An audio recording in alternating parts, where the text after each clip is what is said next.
Əhlüsünnə və cəmaətin bütün müfassirlərinin, Əhlüsünnə və cəmaətin 4 məzhəbinin fəqihlərinin bu 3 məsələ barəsində icma nəql etdiyi nəqillər çoxdur. Lakin bu insanlar yəni 20 il, 15 il eyni şeyi deyirlər. Misal üçün biz danışırıq, illərlə danışırıq.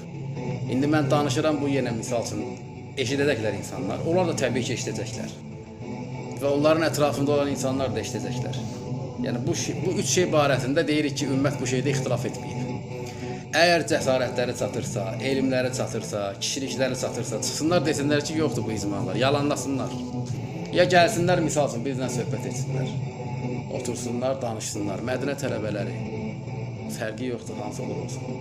Gəlsin, otursun, isbat etsin ki, sənin dediyin bu 3 dənə məsələ şirk edənin təkfiri, onun təkfirində dayananın təkfiri və şirk edən kəsin cəhalətlə üzr olma məsələdir. Bunda icma yoxdur.